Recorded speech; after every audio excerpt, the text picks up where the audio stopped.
Hi, good morning, my transformation 21st family friends.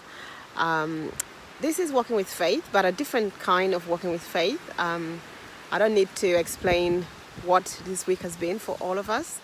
Um, and I just wanted to pause actually while I'm on my break from teaching the children this morning. I just wanted to reflect on this week, and I just want to talk about how are you feeling? How is everyone that is watching what's happening with Black Lives Matter feeling? Right? What are you feeling? What are your emotions? How are you reflecting? What actions are you taking? Are you one of those people saying, well, this doesn't affect me, it's to do with black people? Are you one of those people saying, well, this is racism against white people? Are you one of those people thinking this is an American issue, it's got nothing to do with me, I live in England? Where are you? Where are you? What are your thoughts? This is a safe space. I want you to send a message, post me a message. I want to hear, how has this event impacted you? For me personally, the way this has impacted me is reminded me that I am black. Okay, as much as I want to just see myself as a human being, I don't want to focus on the color of my skin. This week has brought it home to me. But not only that, it's brought it home to me that my children are seen as black, and because of the color of their skin, they are likely to be treated differently. They are likely to be disadvantaged. They are likely to be discriminated against. And whether that's on purpose or not, is that there is a system that is, that automatically discriminate against black people. And I'm not saying that systems are impossible to break. I think we have broken, right? We have broken the system because if we reflect, hundreds or even 50 years ago, you could not get a black person, whether they were a man or a woman, to marry the other race, right? But here we are in 2020. We have beautiful relationships. I have a beautiful family members, and I love them. They're white. They're different nationalities. They're different race. I love them like they're my dear blood, and I just don't see how we as humans can progress in anything we're doing if we do not address this issue of black people being treated differently. So I want to call upon all the people that are watching this, you are following me. If you don't like my tone, please unfollow me. Okay, I will not apologize. I will not sit on the fence. I will not stand by and watch my fellow black people, not even black people anymore, my fellow human beings, right? When you are looking, at who is protesting, it's so different. Okay, it's not a black people issue anymore.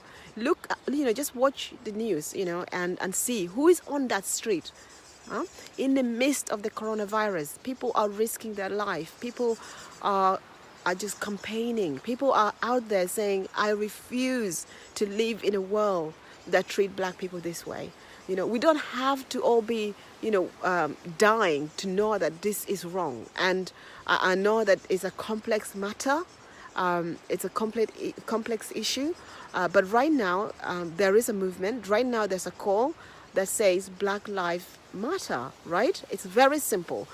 It's not about saying, well, everybody else life matter, or, this is racism. It's none of that. It's just saying, look, open your eyes. I mean, I have learned this week. I'm telling you, I am a black person. I'm originally from Africa, as most of you know. I'm originally from Uganda. And I grew up with no notion of color, okay? The only thing I grew up knowing was, I remember being at primary school, the first day of school. I was about 6. And I remember being told that I had to speak English at school. And I was not allowed to speak my local language. And I was thinking, why? But, in those days, the post-colonials, all across Africa, whether they were speaking French or German or Portuguese, the foreigners, designed the education system. And in the case of Uganda, the national language was English. So we were taught from a very young age that you had to learn English. And there are pros and cons, okay? I'm not saying this is a negative at all. There's obviously advantages to knowing a single language. You know, if you're from Uganda, you know that we have many dialects. So being able to converse in English in business and at school has been a positive, okay? But it all goes down to, you know, we need to be proud of who we are. You know, whatever race, whatever, you know, whoever you are in this world, you need to feel that you're free. And I really want to use my platform while we're doing this to just say, you know, this is my opinion. I'm a human being. I am not an expert. I am not perfect. You know, I'm on the journey with everybody else to learn and to grow. But as a mother, and I have seen racism already. Okay, I have seen racism against my own children. I'm not joking, you guys. These things exist. All right. I have seen how people treat my children differently. Right. You know, very simple things. You know, you might not know it, but there's unconscious bias that's going on.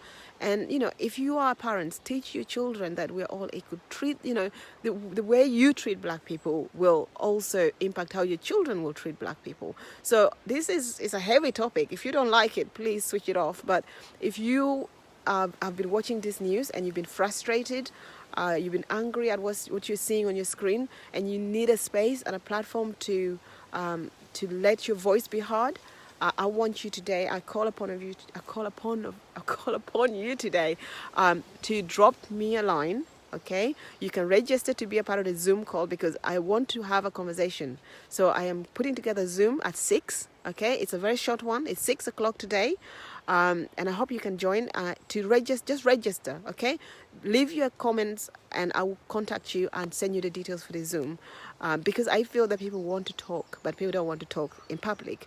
You know, I didn't, you know, at the beginning of the week, I was thinking, oh, I don't really want to talk about this thing. I don't want to talk about it. It's going to, it's going to impact my business. You know, it's unprofessional. You know, what does color got to do with it? What's race got to do with it? You know, I am a coach, I'm a professional, I'm a speaker, I'm a mother, and you know, I'm an author, and you know, I was just all worried about me, and I thought, no, forget. What are you talking about? This is not about me. This is about humanity, right? We have a crisis here.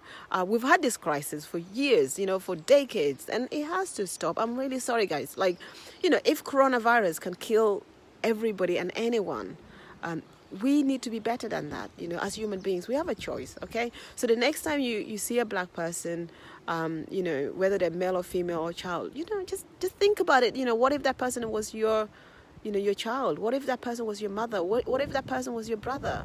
You know, don't look at the color of their skin. Don't, you know, there are evil people out there. I'm not gonna lie. You know, whether they're black or white, there's some nasty people out there. Whether they're, you know, like we've seen the police, he cannot, he should be stripped of his right to call himself a police because, you know, he's tarnishing the good. You know, there are good police, you know, in this world, and they put their life on the line for all of us. And I think, please, as we all go through this, let's remember that majority of the police people are kind, and they join the profession to save lives. So let's not give them a hard time, because, you know, not all of them are evil. But I just call upon all of you watching this today, please stand shoulder to shoulder with the black people, with the black community. We've all had our own journey, our own issues with racism, and personally I have had my issues, but I don't want to use this time to complain about my own issues. They're in the past. Okay, I want to move forward. I want my family and friends and children to just feel that they're free to use their time, you know, instead of being consumed by issue of being black. You know, they can use their time to do something good for this world. Okay, just like each and every one of us, we've seen it on TV. We cannot switch it off now. We can't, you know, we've got that image. It's stuck in our mind. You know, we can't just not do anything. And I know that, again, in America, the system, I think there's a systematic issue in America, which is probably, we in the UK probably have it a little bit easier.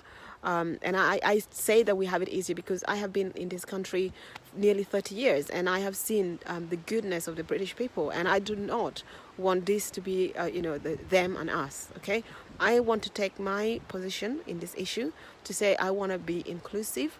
I'm here to drive collective positive movement, okay?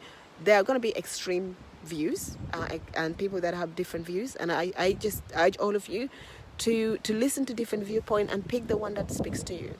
The one that speaks to me is the approach that Nelson Mandela took, and his view was that none of us are born racist, okay? None of us are born racist. So if he can say that after spending 27 years in prison, locked up in prison, he came out with that view, you know what? That is my stand, okay? And it's the same, like, Obama says, he's hopeful. I really fundamentally believe that change has happened. We have made progress. I don't want to lie. I want to say that, when Martin Luther King talked about, the dream he had, I think those dreams have been fulfilled, but we still have more to go. We need to keep going forward. We need to keep climbing this mountain of racism until it's been completely dismantled, okay?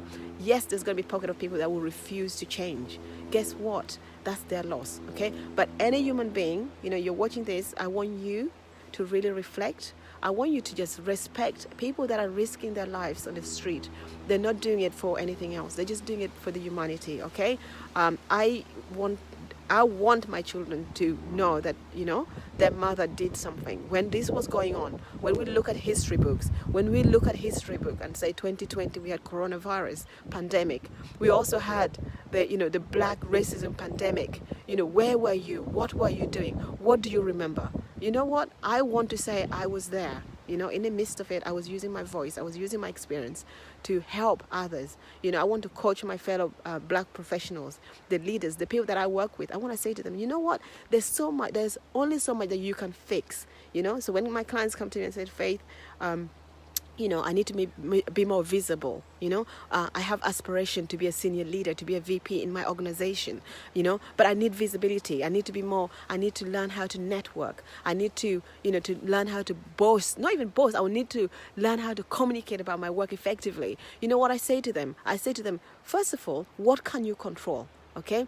If you're in an organization that do not see black people as senior leaders, you're in an organization that do not respect black people, you're in an organization that when you look at the board members and the senior leadership, there is a lack of diversity, right? You can do you can do a lot, but you cannot change the environment you're in. So I really, I'm a pragmatic person. I believe that we have to live with agency. Life is too short to be, wasting your time in an organization that discriminate against black people. Life is too short to be wanting to change the system if the system is stuck against you.